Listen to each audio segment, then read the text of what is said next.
cold frozen tundra of the Great White North. Or at least in the eyes of most Americans. Craig Knight speaks to unique Canadians who have made a difference in music, film, television, and more. Join us for another episode of You Can Now with Craig Knight. So here I am today about to go over and interview Rude van Steenes from the band Arson. Just launching this podcast right now, so it's kind of a trial and error. Just setting up some of the gear in the house and trying to get things going.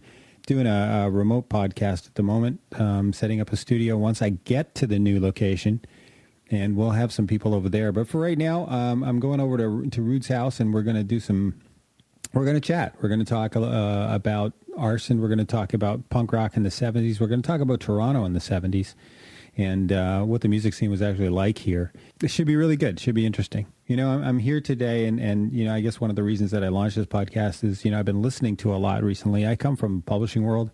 I've been involved with a lot of magazines. I launched a couple of magazines, was quite successful with a couple in the U.S., and now I'm going to try this new thing, and I don't know how well it's going to turn out, but we're going to give it the best shot we can. And the reason we're doing this is because, you know, Canada is a rich country full of amazing talent. And one of the things that's always kind of pissed me off over the years is whenever I mention a Canadian TV show or a Canadian actor or a Canadian musician, unless it's Nickelback or Bryan Adams, people really don't know who you're talking about. You know, and I met an actor recently, and she's been on probably every Canadian series that has been in the last 20 years. And to talk to somebody like that and find out that they're not living in the big multi-million-dollar palatial estate. You know, you get a gig like that in the U.S. and you're set for life. Here, you're looking for your next gig. So it's going to be interesting to talk about. I mean, obviously, everybody wants that kind of success. Obviously, everybody wants to hit it. You know, there's a reason that a lot of these actors keep on doing this over and over and over again. You know, in America, you can get that paycheck. You can go on and you can do pretty good for yourself. And that's probably why most of our talent leaves. We just don't have that sort of star system in Canada. We don't have the names that draw people out. But hopefully, with this podcast, we can do something to change that. I mean, there's some great people I've met over the years. I know when doing my magazine, you know, and even before when I was in film and writing scripts and met Don Franks, who's a legend in this country. And it breaks my heart every time I mention his name to somebody and they don't know who I'm talking about.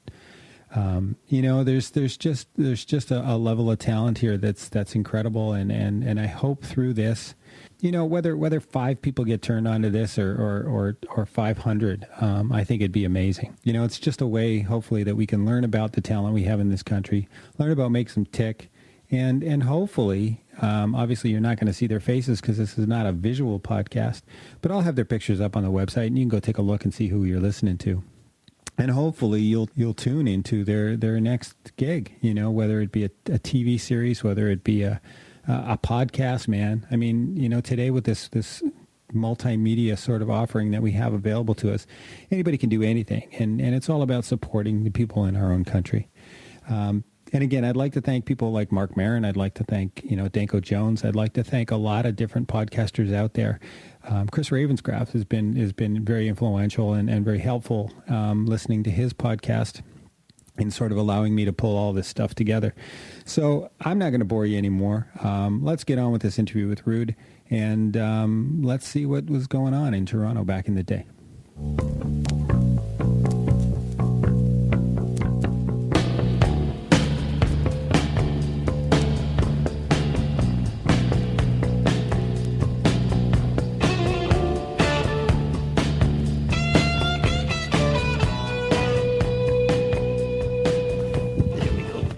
So let's go back. Since you're talking a whole bunch of really, really cool stuff, let's just go back to when you guys formed in the first place, when Arson first got back together, or first got together. Okay, when we first got together was, I was walking down Yonge Street. You're from Toronto originally? Yeah. Well, no, I was born in Holland. I came here when I was 7 years old and settled in Montreal, and then came here in 71. So were you in bands in Montreal? Yes, yeah. I was a drummer. That was my first instrument, and I played in a bunch of different bands in Montreal. Nothing that we'd know. No. I started out when I was 13 or 14. I was in my first band that actually did gigs. I actually played, live instead of just sitting in someone's basement and jamming. And it was a blues band, and it was the Danny Goldberg Blues Band. And after that, I switched over to. He had a brother named Jules. And Jules and I got together with a bunch of other people and formed a band called the Slightly Rabid. And you were playing drums at this time? I was playing drums at the time, yeah. So we went on, and I did that on and off for many, many years in Montreal. I was just a jobbing drummer, basically going from band to band. Were these all like punk sort of bands at this time? Yeah, kind of. Like a lot of my influences were 60s and early 60s, early to mid 60s, garage bands. I was listening to stuff that was sort of on the outs, on the underground circuit, as well as, believe it or not, traditional blues and jazz. I was a music junkie. You remember the first record you ever bought? Yeah, Beach Boys, 409. And it was basically a surf record. And I remember I got it. It was early 60s. And I liked the sound. I don't have it anymore. I guess I just like the sound. I like the fact that there was some interesting drumming going on in it. So that was shortly before the whole British invasion took over, right? And of course, you had the Beatles first, and then you had the Rolling Stones. And the Beatles came out, and everybody went, "Oh yeah, yeah, yeah." But when the Stones came out, I went, "Yeah, that's it. That's what I want." And they were basically, I think, one of the first sort of punk, of the British invasion. Followed shortly thereafter by Eric Burdon and the Animals, which those were my two favorite bands. So you discovered the music on your own? Did you have an older brother that kind of introduced stuff to you? No. I was the oldest in my family. I discovered everything through either radio or through friends who were, other people who were in music, friends of mine who were playing as well. You had your sweet sort of pop, like Hermits and stuff. Mm-hmm. Yeah. You never really cared for it. It was cutesy, but then you heard the Stones, and I still have a lot of early Stones albums in my collection. I just started buying vinyl again because I lost my vinyl collection in a fire many, many years ago. I lost mine to an ex. Yeah. Yeah. There you know what I'm saying. You slowly start getting things back together again. It's taken me. I'm still buying. It's taken me forever, but some of those early albums, like the first 12 by 5 and a couple of the early Rolling Stones things, they were major influences in my own musical development. And then as time wore on, I lived through the whole psychedelic thing. In the mid 60s, all the music that was coming out, and there was a place in Montreal called Phantasmagoria. It was a record shop, yeah. Amazing. And I used to go there and I used to spend the whole day, just like standing around listening to music, and anything you wanted to hear, you just went up to the counter and said, "Oh, can I listen to that?" And they would put it on for you automatically. Yeah. They were really, really nice people. They were musicians and musically focused people who really wanted to sort of be there, be part of the community, at the same time influence people with the type of music that was there. There's where I heard stuff I'd never heard before. Blues Magoos, 13th Floor Elevators, all that stuff was introduced to me, courtesy of those places. And then in 1967, I went out to the West Coast. I left home and I hitchhiked across the country and down. I was in Vancouver for a while, and I went down to San Francisco. And I got to see a lot of the bands that I had sort of heard and were kind of, I guess, wanted to see live. I got to see the Doors. I got to see in clubs. Yeah. Wow. And I went out to an outdoor festival and saw Country Joe and the Fish and Jefferson Airplane and Grateful Dead. All the American psychedelia I could, you could shake a stick at. Basically, it was incredible. And it was all a very different time because a lot of it was like you didn't worry about having money, you didn't worry about paying for it. They were doing these things free in the park, and there were people with food, and there were people, with cannabis, and all kinds of goodies. I saw so many different bands in that era, like 67, 68. I saw Jimi Hendrix. I saw, I mentioned earlier, I saw the Doors. I saw the Who in Vancouver at a place called Dandy's Inferno.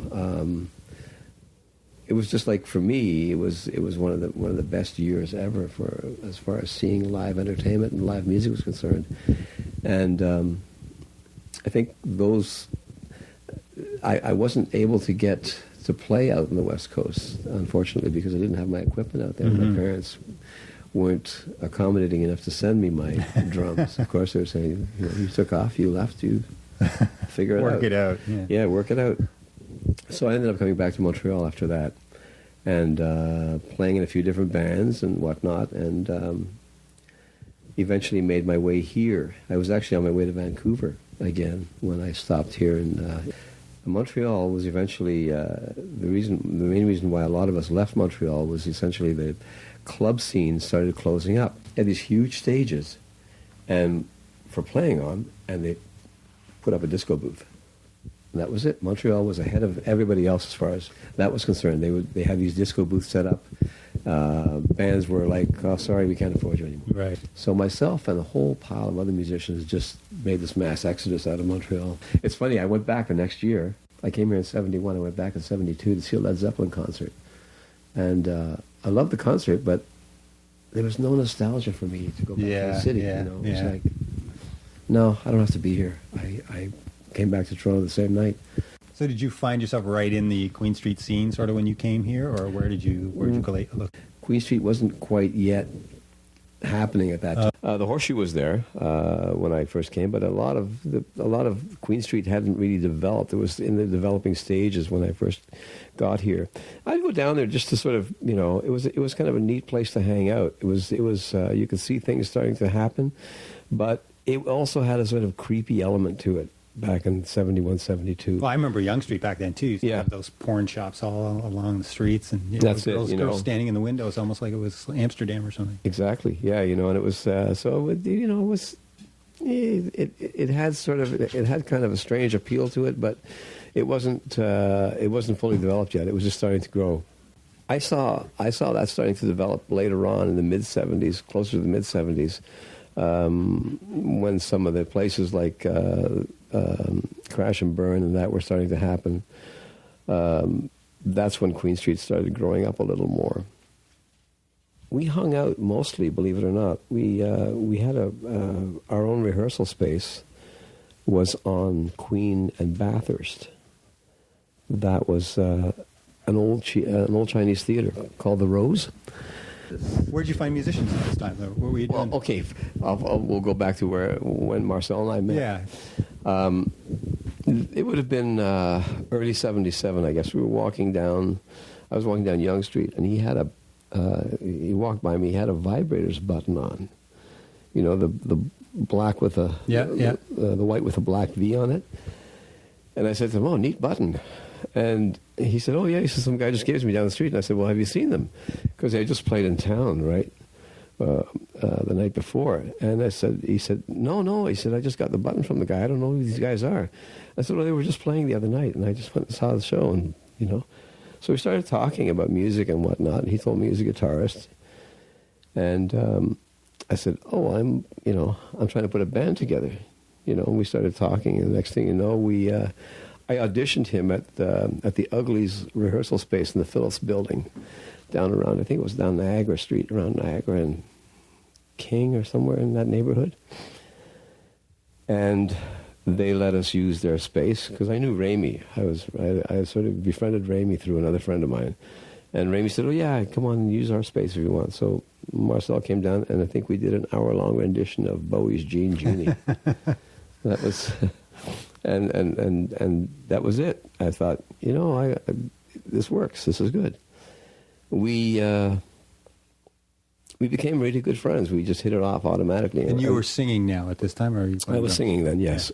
Yeah. I had switched from playing drums to doing vocals. What premeditated that was that in late '76, I think, or maybe even probably late '76, I'd gotten together with a bunch of friends of mine, and some that I met, and we did some basic 4-track recording on a 4-track cassette. We didn't really have the name Arson as yet, but what we did is we recorded versions of Raw Power, Babies on Fire, Search and Destroy, and 2 originals, one which was a French song called Je t'aime. Which was the first song you wrote, right? Is that? Yeah. It was the first kind of, So we recorded that stuff, and a friend of ours was going to take it down to Los Angeles, a guy that I knew. And what happened was, in the meantime, I met Marcel. We went to Los Angeles. I went with the guy to help set up this business. So there's a warehouse. He had a warehouse in Glendale, and we were living on Sunset Boulevard in one of those high-rise apartments. I was there for about 3 months, and of course, things didn't work out business-wise for this guy. It was costing him a lot of money, and I was costing him money because he was paying me.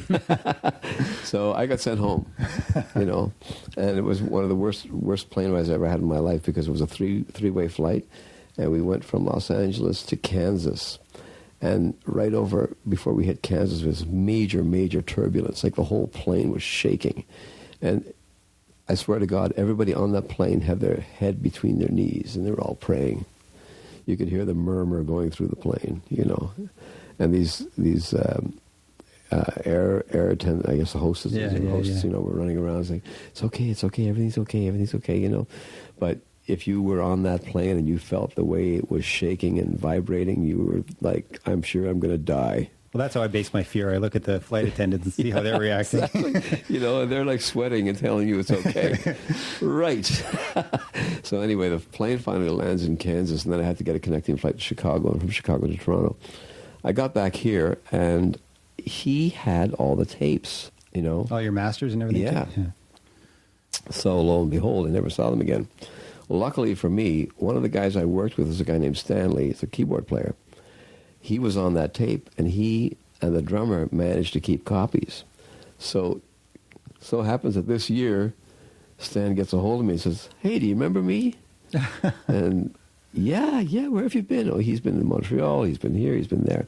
He's got the tapes. I finally got to hear the tapes this year, believe it or not, Wow. After all that time, and that's going back to like late '76, early '77.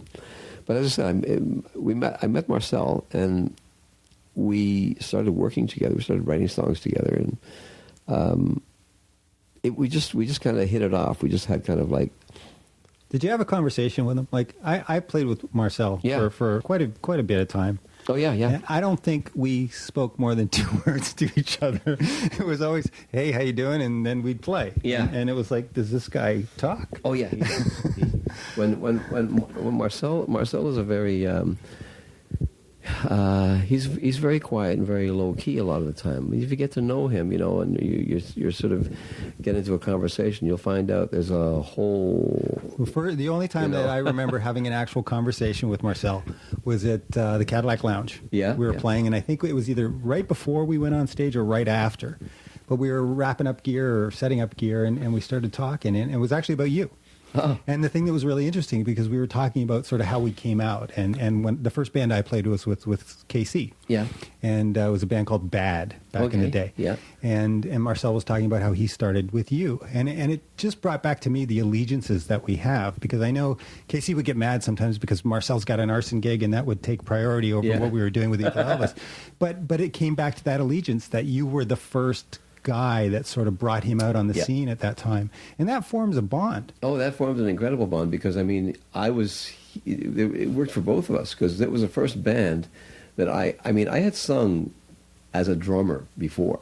Okay? I worked as a singing drummer for many years for different bands, even here in Toronto, I played in a band called Hot Melons. It's a rock and roll, the Hot Melons Rock and Roll Review. And we'd play a couple of bars around town, you know. It was essentially a rock and roll review. And I would do a lot of the vocal work, you know, both lead and background. So I was a singing drummer.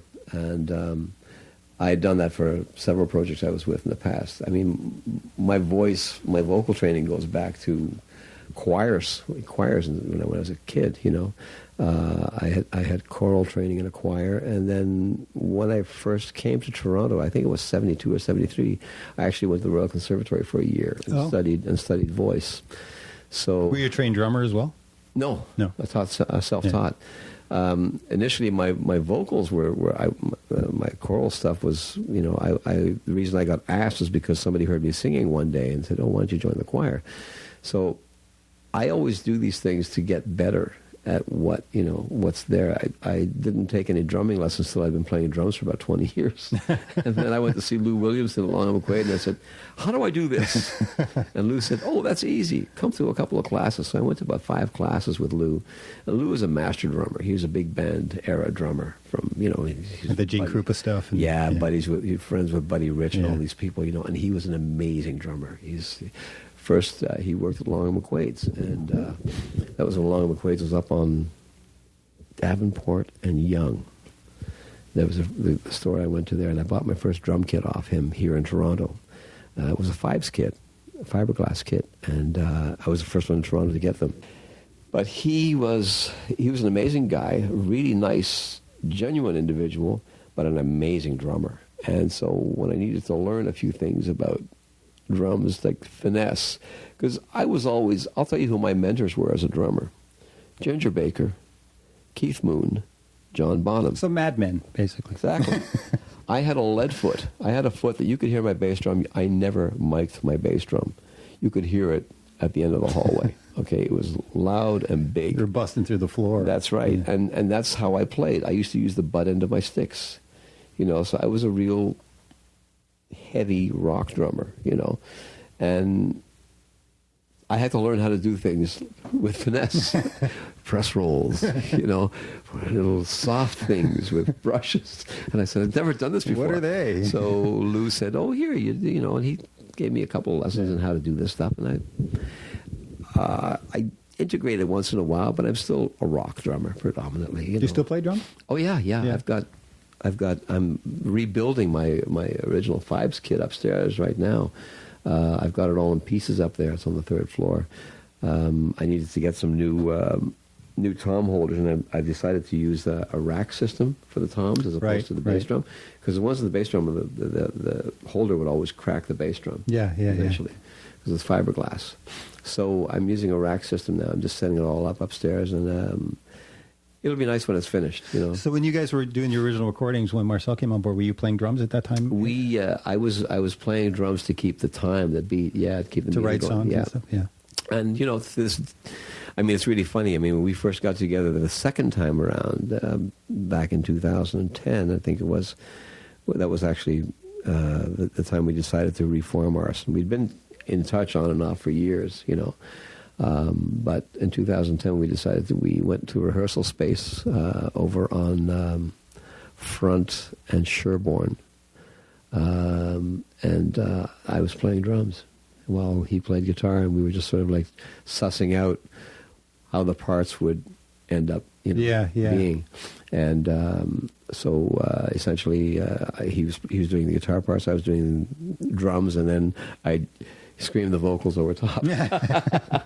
You know, but yeah, I mean, I think that bond is a very intricate thing, because it was the first time I'd stepped out from behind the drum kit and actually came out front and sang without a drum kit to hide behind.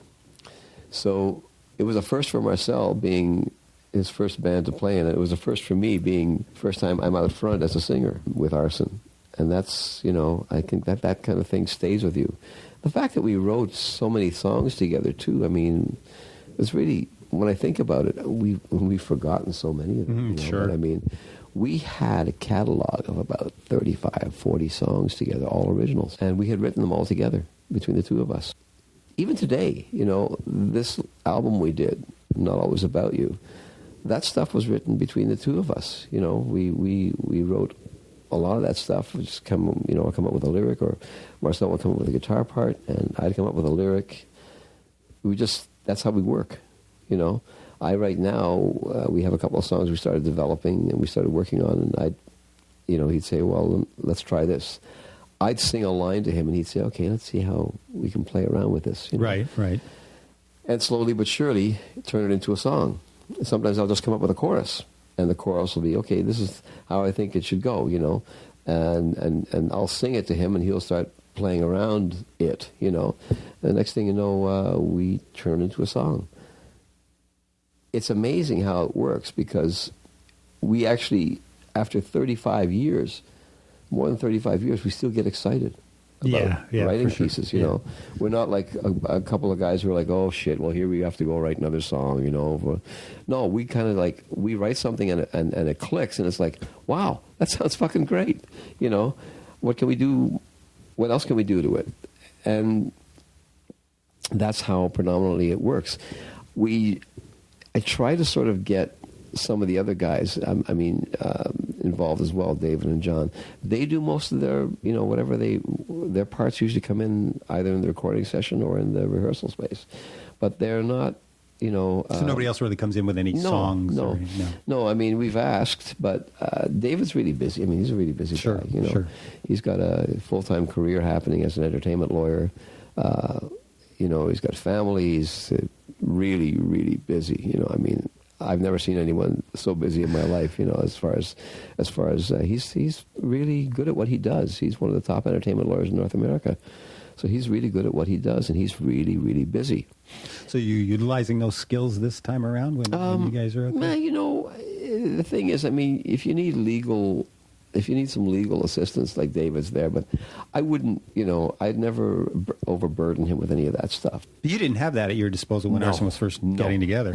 No. And you were doing some pretty major deals and doing some pretty big touring. Oh, yeah. We were doing, we were basically trying to, and it was all, we got to get out and play. We had a road manager by the name of Kathleen. She was nice person. She had some friends who were booking, and so we said, okay, well, let's get in touch. So between her and I, we booked the tour. It was a spring tour, spring 1979. We called it Spring Assault. And we went to Detroit, Montreal, Ottawa, and a couple of dates in Toronto. And then we did the summer splash, which happened, I think, in July at the Pylon Theater with was it Rex Chainbelt, the Demics, and 3 other bands. And then we went on to do the second tour, which was Toronto, Detroit, Chicago, Milwaukee, and we were supposed to do a date in Ohio, but that got blown out. There was a double booking. But yeah, it was all...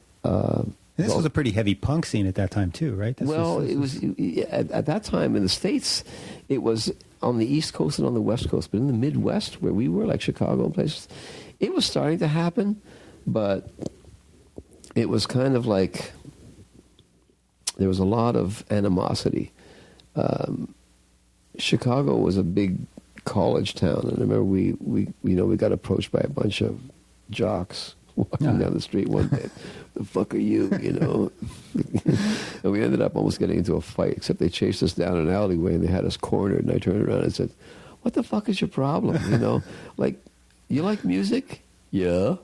You like the Rolling Stones? Yeah. You like the New York Dolls? Yeah. Well, so do we. Oh. And that was, but if you'd been there, it was kind of vicious. We did, I remember we did a show in Detroit too. We were there, and the guy who booked the club says, okay, you're going to stay in our house. So we stayed in their house, and the first thing he does is he opens up the door and he says, and this is the gun closet. And there you see like handguns, and you see a shotgun, and you see all this ammunition and stuff. And I said, why is that? And he said, well, We've had some problems around here. We're kind of on the border of, the rough area of town, so we keep this handy. And I said, have you ever had to use this? Oh, yeah. Of course. Okay, thanks for letting us know. Thanks. We're only here for 2 nights, thank God. And then the second time we went to do it, we were with a different promoter in a different situation, in a different club. And we were staying at this guy's place, and somehow or another, they were talking about some stuff going missing. And I said, well, why would we be we're here to play a gig. We're not here to get in trouble. We don't, we're not involved, sorry. Sure, yeah. But they thought that we had taken some of their money. So we turned around and we said, no, that's impossible. We don't do stuff like that. They found the money, and then they said we'd taken some of their drugs. I said, no, we don't do shit like that. We're coming here to play. We're not trying to get in trouble with anybody. We're coming here to play a couple of shows. Anyway, they took us out to the parking lot, and they were armed. And they said, if you don't get our stuff back, we're confiscating all your equipment. And they held our guitars and amps and everything, because at that time we brought everything with us over the border. They held all that equipment hostage. And they threatened us, and they said, look, we've got to get the stuff back, otherwise, you're screwed. Luckily, the guy who the stuff belonged to, turned up and he says, I found it. I found it. I misplaced it. I put it in another room. You're sitting there and you're looking at a gun in a guy's waistband, and you're thinking, we could have been shot. We could have been for nothing. Yeah, for nothing. So of course we basically got our gear back, got back in the truck, and said bye-bye. I'm sure you had a lot of promoters skip out on paying you too, right? Oh yeah, we were. That was. People were notorious for that. We were living on a per diem of about $9 a day each. Okay, that's for everything. I mean, we had a hotel, or I should say a motel, or somebody's house we were staying at, but the spending money was $9 a day, and that was for your 3 meals, if you're going to eat 3 meals. So some of the guys in the band went and took their $9 to the beer store. Yeah, three meals is what's more important. Exactly, So, but yeah, it was a very, very tight schedule, and we went to New York City. It was one of the last dates we played in the States. It was the last date we played in the States. Were the Dolls still around at this time, or no? They're gone. No, they were at that time. They were kind of all disintegrated. They were hanging around in bits and pieces. You could see the occasional one doing a show here or there, but they weren't. Johnny Thunders was doing I think he was doing the Heartbreakers thing around that time. Right. And Sylvain was around, playing with different people, but no New York Dolls things. They were just sort of all in the process of disintegrating. We played Max's Kansas City, and we played what was the other? Club 80. There's a place called Club 80. We played another place, I forget the name. We played 3 different places there. First day we got there, we had a van driver, and he, we get to this place we were supposed to stay at, and he goes to the back of the van, and he puts the suitcases down, takes them out, puts the suitcases down, goes to the front of the van, and these 3 kids came by, took off with the suitcases. And you couldn't chase them, they were so fast. They just like bolt of lightning. 2 suitcases running down the street. And he went running after them, and he lost them. And that was our first intro into New York. Okay, we're here. We get upstairs to the hotel we were supposed to stay at, and we turn the light switch on, and there were,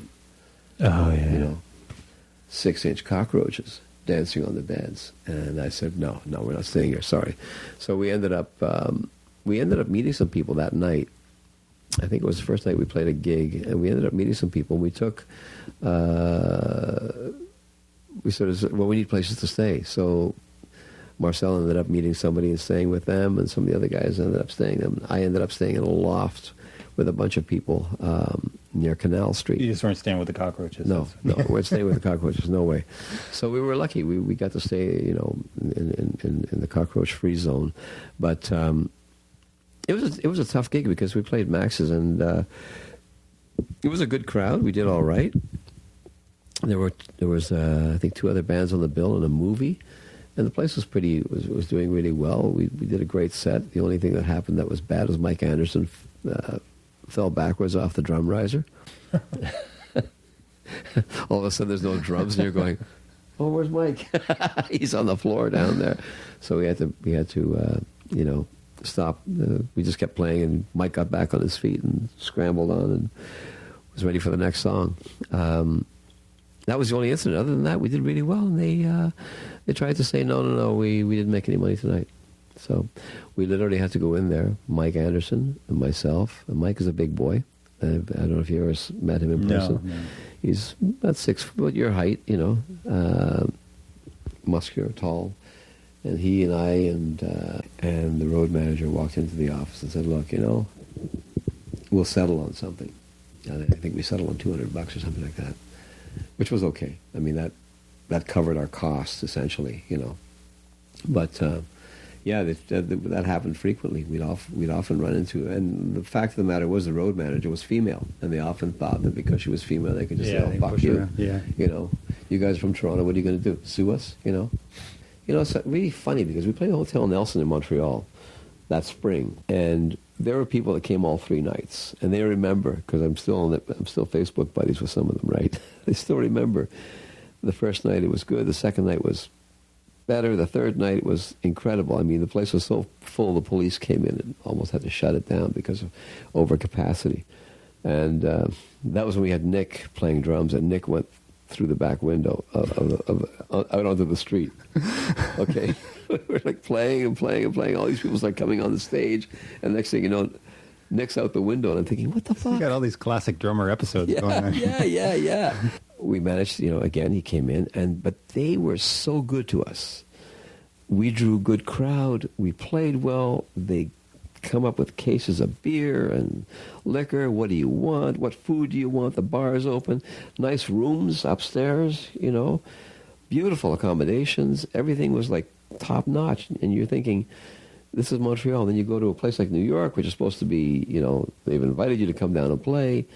You're supposed to, you know, and they're trying to say, oh, no, sorry, we don't have any money to pay you. But how were the crowds different? Were they response better in the U.S. than it was here in Canada, or did you find vice versa? I found the best crowds I found were Montreal. I have to say, by all, you know, for all intents and purposes. Vancouver crowds kind of get it too, though. Yeah, Vancouver crowds do, but Montreal was, you know, they were ecstatic. You're in the middle of a song, and they walk up to you. Have a beer, you know, and you can't say no. You got a microphone in your one hand, you put the microphone in the stand, you grab the beer, and you say thank you, you know, because they'll continue standing there holding that beer in front of your face, you know. They were just there, and they're very enthusiastic. Toronto can have, you know, I think in Toronto's heyday it was a little more. People were a little more expressive. I mean, we did shows. All over Turning Point, you know, the Horseshoe, Larry's, Lee's Palace, Larry's, and there was always a good crowd. There was always a very responsive crowd, energetic crowd. I find that lately the crowds have sort of been more subdued here, and I don't know why that is, because I've seen some really great bands come through, and I've sort of been in the audience, and I'm going, wow, you guys really aren't responding well to this. What's going on? You know, but that's a Toronto thing, though, isn't it? Yeah. It's like, you know. Back in the old, you know, I shouldn't say old days, but back in the day, I mean, Toronto was known as Toronto the Good, where bands knew when they came here, well, don't expect a lot from Toronto audiences. You know, they're pretty reserved. Was there always separate scenes, though? Like, did you get, you know, how Joey Shithead was out in Vancouver and they had that sort of stuff going on there? Mm-hmm. Did they ever merge, or was it always separate? It was always separate. There was always a Toronto scene and a Vancouver scene, you know, and to some extent a Montreal scene. But Vancouver always had its own little niche thing going on with Joey Shithead and you know, a lot of the bands out there, I mean, Marcel knows better because he lived out there for a period of time. In fact, what happened was Marcel and I started we won our, we kind of, I don't know if I'm jumping the gun here. Around mid-'80s, I guess, Arson kind of called it a day. So how long was your run up to that point? We had started Marcel and I had started in 77, and I guess by mid-'80 we'd sort of... And that was with the new wave stuff came in and... Yeah, and we were kind of like... okay, the guys that we were working with at that time was Chick Parker, Mike Anderson, and that lot. They've sort of all gone off to do their own thing. Mike Anderson went back to being an electrician, I believe. He just wasn't really playing much at all anymore. And the other guys went off and did different projects. Marcel and I sort of stuck it out for a bit, and we got back our old drummer, Nick Neurotic, and this guy on bass called Danny Blonde. We did a few more shows, and the No Pedestrians album came out that year. We were on that, and we did a promo show for that. And then it was kind of like, it's not really happening anymore. We kind of sort of like the whole thing of the music business and all the crap we'd been through and everything kind of sort of burnt us out. So we needed to take a break. And Marcel went off and did some stuff on his own with a bunch of different bands that were still playing in the 04 and bands like that were still around, and I think there was the occasional Vile Tones resurgence would happen every now and then with new members, and Marcel was always he was in touch with them. He sort of like go and do the gigs here and gigs there. I went off and did a completely different thing. I did a complete 360 and put together a band called Glamatron, which was relatively successful too, right? Yeah,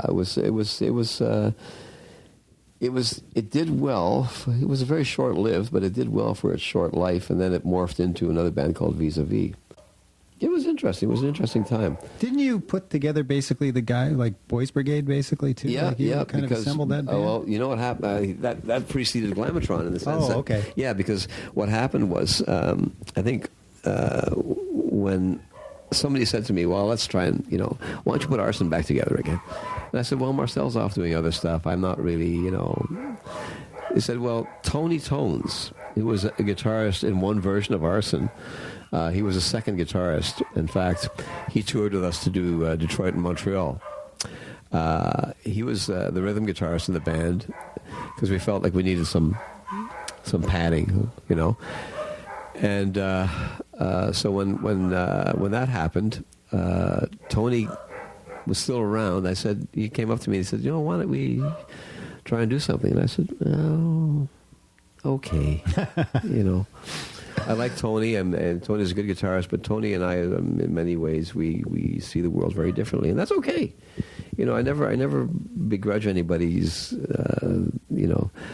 state of affairs or what they think of the world or how they are. I just like, if I can work together with you and play with you, that's fine. That's great. No problem, So we had this, we said, okay, well, let's try it. And I met a keyboard player by the name of Malcolm Byrne, and we brought Wayne Lawrence, who had been with the Androids, and a drummer by the name of Bucko Billy Brock, into the band. And as a drummer, I guess he came through either Malcolm or through Wayne. We got to know him, and we rehearsed for a while. We played a couple of we were in the process of recording, and we played a couple of shows, and it just wasn't Arson. I said this before. Arson was always the spirit of Marcel and I. Marcel and I were the dynamo that made Arson work, because Marcel had that fucking crazy guitar sound. He's a fantastic guitar player. Yeah, he's an amazing guitarist. He's really, really, really good.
going back to that version of Arson, it just wasn't.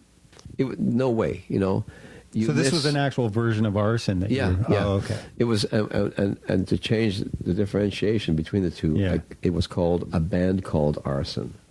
Okay, so it wasn't really Arson per se; it was a band called Arson. But you're still playing Arson tunes at that point, or writing new stuff? We were writing some new stuff. We were playing some old Arson tunes, but they just didn't have the same dynamic.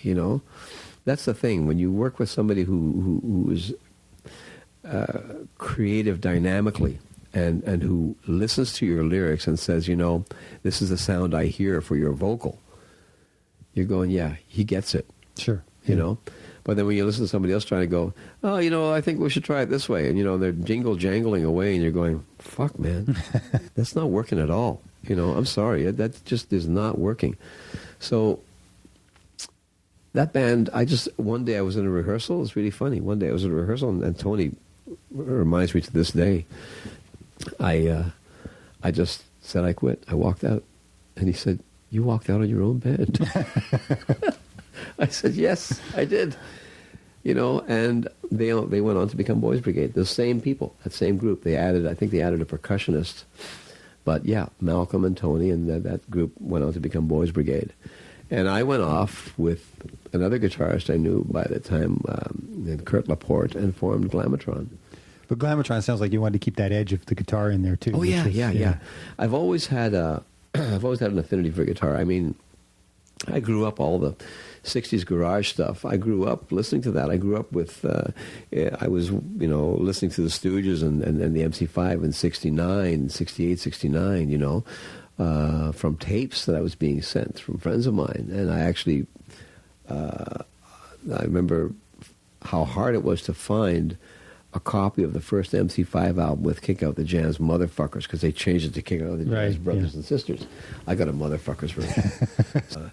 Raw Power came out in 71 or 72, somewhere around there.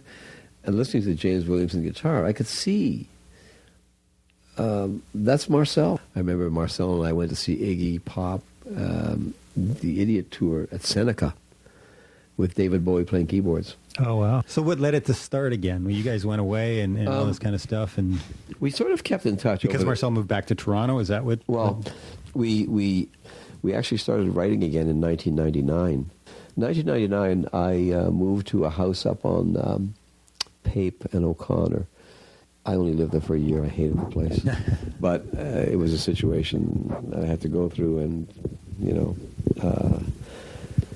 I think we've all done those situations.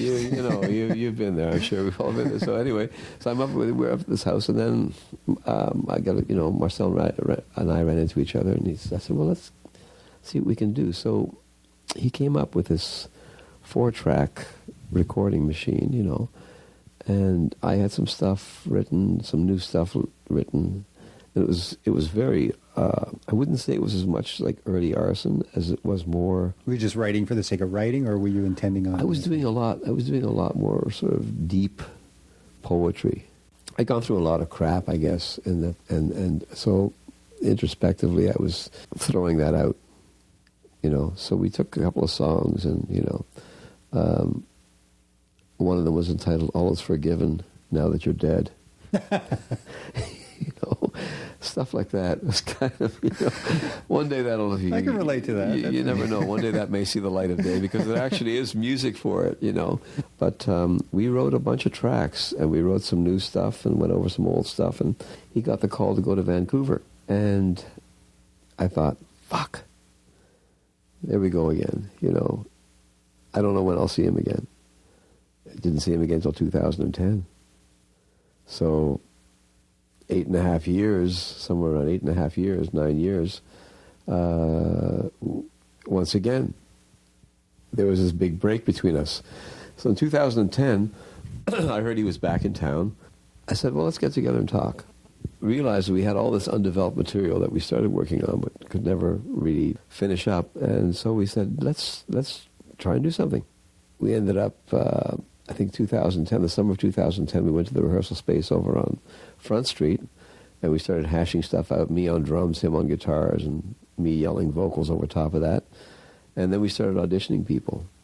for that show. That first show we did, it was October 2nd. Well, we played with you at that show. Yeah. October 2nd, 2010, at the Bovine. Yeah. Yeah, it was yourself. That was a great show. Yeah. Christian D and Christian D and KC and us, and we had a great time. We were nervous as all hell because that was my first gig with KC in 10 years too. Yeah. So it was great. So it was really, it was a good coming together night for everybody. I think it was like we kind of like we were all really nervous, but we kind of surprised ourselves. And, it wasn't bad. So it was. That was the beginning of. That was the first show we did. Yeah, Shauna playing with you at that time. Yeah, right? Shauna was playing bass. Yeah. Shauna from Toronto was playing bass, and we had Bob McVicker on drums. He plays for that surf band with the masks. I forget the name. Oh, okay, yeah. Blue Demons. Yeah, Blue Demons. That's right. Yeah. So Bob's with the Blue Demons. And Bob only lasted the one night because it was kind of like... Did he fall off the stage too? Well, no, he didn't fall off the stage, but he just thought it wasn't for him. You get to a point where like Marcel and I we're both older cats, But when we first were putting this thing back together again, we thought, well, let's see if we can get our old drummers. So we had the first drummer, Gary Glynn. We contacted him. Got all excited about everything, and then he said, well, I can't. My family's really more important, and I got a lot of issues right now to sort of take care of with them, and, I said, okay, understood. Then we went back to Nick, and Nick said, oh, yeah, great. And he gave us a fake phone number. So, but Nick had issues, we knew. Unfortunately, Nick was one of the few drummers we actually had to let go because of, certain issues that he had developed. And I look at drugs as a very dangerous thing. Drugs are very dangerous. I look at it and I think, okay, you want to smoke a joint around me, that's fine. I have no problem with that. You start getting into the white powders and the brown powders and the pills, we got issues. So you didn't do any of that stuff even in the heyday of Arson? No. I drank scotch. Yeah. A scotch and a joint, that's fine. Thank you very much. I'm good. I never got into the heavy drugs, and I am the same with Marcel. Yeah. We never partook, and it was one of the reasons why I think we're still here. Unfortunately, some of the guys we played with, in the case of one of our bass players, he sat down to celebrate his 28th birthday and did a highball and forgot to push the air out of the needle. And bubble went straight to his heart and killed him, And in the other case, it was an on-off thing. And by the time I value life more than anything else. I value the privilege of being able to create and the privilege of being able to play and share music with friends. I value that far more than any drug would ever do. When you're writing, one of the things that I notice when I write songs, I tend to fall into character of the person that's speaking. Mm-hmm. So I might write. For me, I don't find that it actually comes from here so much as it comes. I guess it does, but I create a character that the voice comes out of. Third party. Yeah. Now, Are you writing from you, or are you creating that fictional character? I do both. I write sometimes from my very own experiences, because there have been so many that I've been through, and other times it's really funny. I'll read an article. I'll read a story about something. Today I was reading an article about. The increase, the massive increase in lesbian, gay, transgender teenagers in the United States. How many of them are being thrown out of the home once they admit to their parents that they're gay, and how this huge population of homeless teenagers is now taking over in the States. You want to write something in the third party, in the third voice. You want to take that article and but it's always been like that. It's expression, right? Yeah, I mean, we've been burdened by, everybody's been beaten down because they want to express themselves to a certain extent. Yeah. And if you not fall in line with the way everybody else is thinking, then you're wrong. Mm-hmm. Oh, yeah. And I've been wrong all my life. Yeah. Yeah. Me too. It's like I I left home when I was 16. I wasn't really left home. It was kind of like forced to leave home. I finished high school, and I went out to the West Coast, and I came back. And I got back on the train. Came into the train station in Montreal. My mother, my father, and my brothers and sisters were standing there. My mother walked up to me, and my hair was touching my collar, and she said, "I disown you." And that was the beginning of the end of me and my, my relationship with my mother as I still keep. But that sticks with you through your relationships, through everything beyond that. Yeah, that was the age of 16, and I never went back. I never went home again. I found myself out looking for a job. I found myself out, staying at friends' places until I could get on my feet. I got a job at the age of 16. I was fully supporting myself. I had paying my own rent, buying my own clothes, everything. I never got a penny from my parents, So it taught me a very valuable thing. My parents, my mother especially, not so much my father. My father sort of turned things around later on in life and actually apologized to me for not regarding the music more seriously than he should have, because he saw me actually getting the Casby Award at the Kingswood Music Theatre. They did a big presentation on CBC and went across the country, and he was in Vancouver watching television with my brother, and my father said it was one of the proudest moments of his life, because he said he realized that I stuck to my guns. He said, you stuck to your guns and you actually made something of what you did. My mother, on the other hand, turned around and said, why doesn't he write songs like Bryan Adams? Wow. How do you see monetizing the music industry now? For new guys coming in, how do they make a buck? The primary thing that bands should focus on is getting themselves in a financial situation where they can afford to do massive promotion. Right now, there's so much competition out there, from what I've seen, not just locally, but if you start locally is one thing. You start looking at North America, and then you start looking at the rest of the world, and you realize how much competition you have. It's phenomenal. And unless you've got the financial backing to go out and really promote the piss out of it, it's really, really tricky. We've had great reviews for this record. People have always been very positive about it, but we don't have the cocaine or the money to get it on the radio. Music used to be the great identifier, though. You could tell by the records that people were buying at the store what they were all about. Exactly. And that's how you formed your cliques and your friends and everything. And now, it's like you go to the office and everybody's talking about the crap. It's like watching E!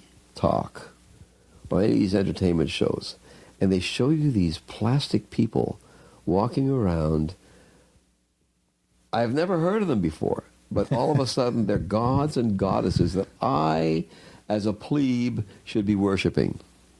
I'm sorry. You need a sex tape. That's what it is. Yeah, exactly. You need something that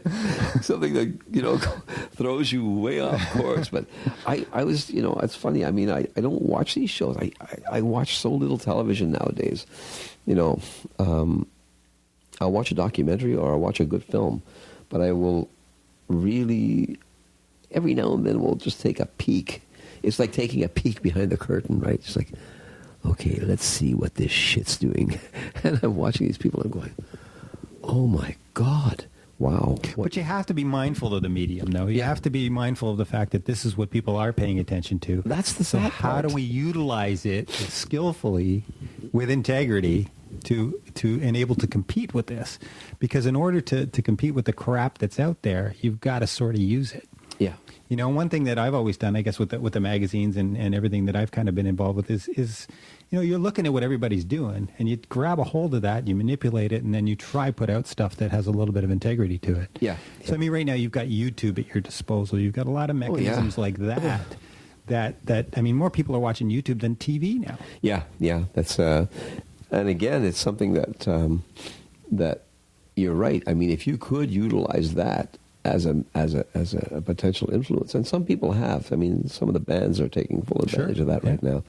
I'm thinking that, that's the other strategy I've got to work on, is putting some videos together, because the ideas are there. It's just like, finding the time and the money to put together something decent. Yeah, but what interests me when I go to YouTube now, like for instance, there's a lot of there's a lot of bands in the studio. You can actually go in and watch that sort of process happen. And that's fascinating stuff. Oh, yeah, and it introduced me to the people in the band, introduced me to the band themselves and to the music, and then you're gonna go from there. So, and those are good things. I mean, I think that sometimes one of the things I thought of was the same thing, going to a rehearsal studio one day and running the band through the paces and filming it, on a GoPro or something, and here you go. This is what a rehearsal looks like. This is what a rehearsal sounds like. That's what I think. Yeah, the inner workings. So that's a thought. Because that's all this celebrity garbage is right now. Is they're taking somebody's face and they're plastering it in front of you over and over and over and over again until it's so recognizable that there they are. Right? And I still don't recognize them. I'll go and see some of these things on television. I'm going, I don't know who this person is.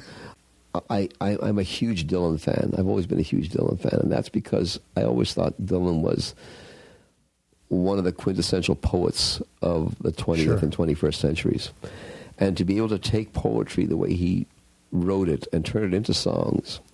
I still listen to Highway 61 Revisited, and I'm thinking, you listen to Desolation Row and you're going, fuck. I even like that he's writing songs with Sam Shepard, and stuff like Brownsville Girl, and I mean, the box set of the Basement Tapes with the unreleased stuff is coming out November 4th this year. I just reading that article this morning. They were saying there's about 30 gems on there that have never ever seen the light of day, from the '67 recording sessions with the band at Big Pink. Yeah. So, I mean, I love the fact that you can take.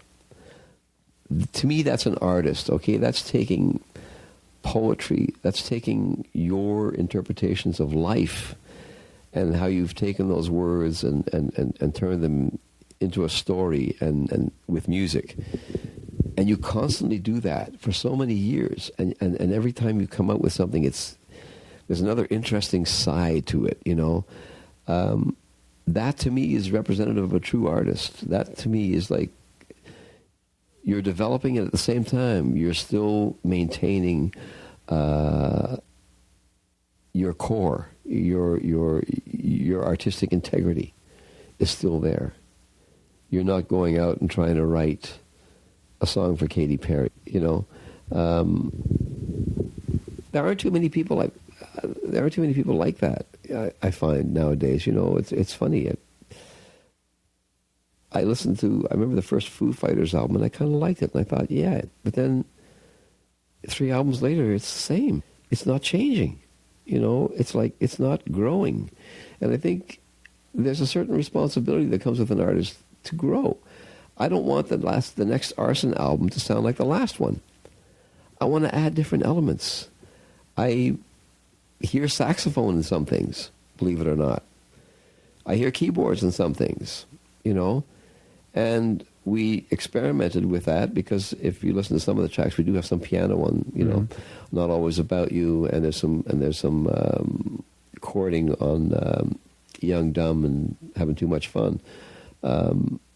You start to play a little more with things. And I think that it's important that you're able to do that you're able to sort of take what you've got and build it. Not just sound the same all the time. Keep it within your spectrum. Sure, yeah, you got to keep it in the ballpark for sure. Keep it in the ballpark, but, tell the stories. Give them more animation by adding in different elements, certain Bruce Springsteen stuff I've heard. Born to Run, the first time I heard that, it was like, holy crap. That guy can, it was a very well-written song and a great arrangement. But then you hear some of the other stuff later on, and you go, okay, he's trying to do the same thing over and over again, and it's not. Yeah, but then he'll do different things, like Nebraska was done on a 4-track. Exactly. And and there's the Redeemer. You know, it's funny. I like these artists mainly because, to me, they're lyricists. They're writers. They take the words and create with the words. Create, you know, become characters, become songs, become whatever. That's always been my thing. I've always been more lyric focused than anything else. I you know, poetry and stuff like that. I've always found far more fascinating to take it and actually turn it into music, because a lot of the stuff I started out writing was poetry, you know, more than anything else. And to turn those songs like, you know, All Is Forgiven Now That You're Dead, that was a poem. You know, and we turned it into a song. It's like, you know, it's a quirky little thing, but it works. We played it back the other day, as a matter of fact, and going, oh, geez, forgot about that, but it works, you know. So just a little, add some spice to it, and you never know, you know.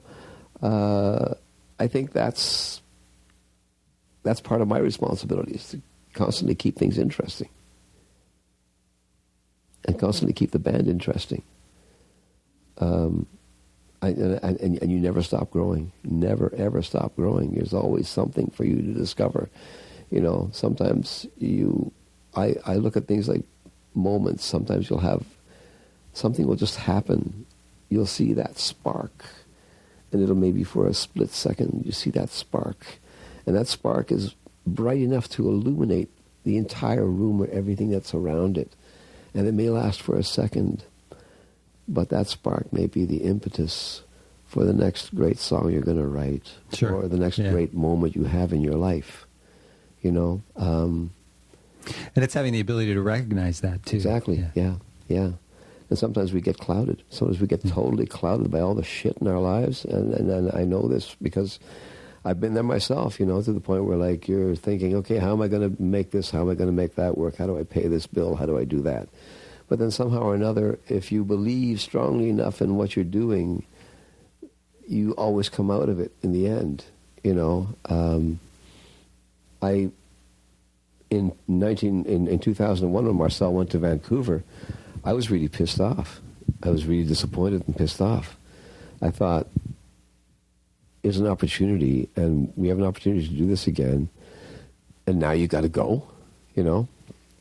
And for me, it was like, I was like heartbroken, you know, because I thought, I'm going to have to wait again. I can't do this long distance. You're going to be in Vancouver, I'm going to be here. This long distance thing isn't probably going to work. So, you know. What were your plans then? Were you going to try it without him? Were you going to do something else? It was funny because at the time I thought, thinking of doing something else. I was thinking maybe I should get a hold of some other people and do something different. But I thought, you know, this is the guy you wanted to work with. It's kind of like, do you want to go through this whole process with somebody else again? You know, I started thinking about doing the studio thing. You know, I started acquiring equipment. That's what I did. I started buying more keyboards and working with stuff like that, and decided that if I'm going to, for me, you know, I'll be honest with you, for me, running a band has always been a catch-22. One side of it is lovely. You love going out there and playing, and you're standing up with the guys, and you're having a great time. But the maintenance aspect of it, kind of like the psychology behind trying to make everybody, you know, trying to make everybody happy and dealing with everybody else's, you know, scenarios is something very, very complex. You know, I mean, you can't do something because, oh, so-and-so's got to do this or so-and-so's got to do that. So I'm sorry, we can't do that gig. What the fuck? Yeah. I'm dying to play. You could get me once a week, twice a week, 3 times a week. You can get me out to play if you want. You give me the gigs, I'm there, you know. But I can't do it based on everybody else's scenario. You know, I have to respect that too, to a certain extent. As you get older, you become more responsible and you become more liable for responsibility. If you have a home, you've got a mortgage to pay, you know, you got car payments to make, you got this, that, and the other. If you have kids, you got to worry about kids. If you've got, whatever going on, you've got a lot of issues to deal with, and I have to respect that in everybody's lives. I mean, I have the same things. If something goes wrong in my life, Sure. I've got to turn around and say, sorry, guys, I can't do it, And it's happened. I mean, I've had to turn down this year. It was a weird thing because I thought we had Indie Week 101 coming up next week, I think it is, or 2 weeks from now. We got offered a thing, but the thing was, we first got it. We got a letter saying, sorry, you didn't make it. You didn't make the cut. So I thought, okay, fine. I booked flight tickets because we go to Florida, every October, my wife and I and the kids. So I said, okay, I'll book the flight tickets. So I booked the flight tickets. The next day I get saying, oh, by the way, we made a mistake. You did make it. So I had to turn around and say, look, I'm really sorry, but because of this and that happening, I made other plans, and I can't cancel. It was hard enough getting the flight tickets at that late in time because it's Thanksgiving weekend, right? Shit happens, Yeah. Sometimes you just have to deal with it the way it comes down the pike. I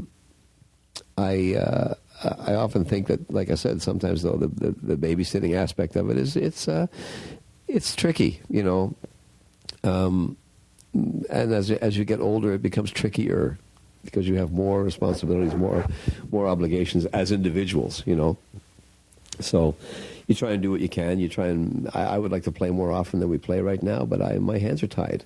That's what you do, You just sort of work it out. What I'll probably end up doing is continuing to build that studio, But that seems to be one of the best things to do, because then you can turn around, you can say, I can go down to my studio Anytime. Yeah.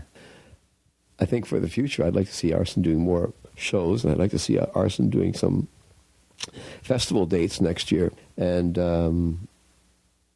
hopefully we'll be able to get in on some of them. I mean, we're slowly building the fan base. It's been good. We're still selling CDs online and through CD Baby, and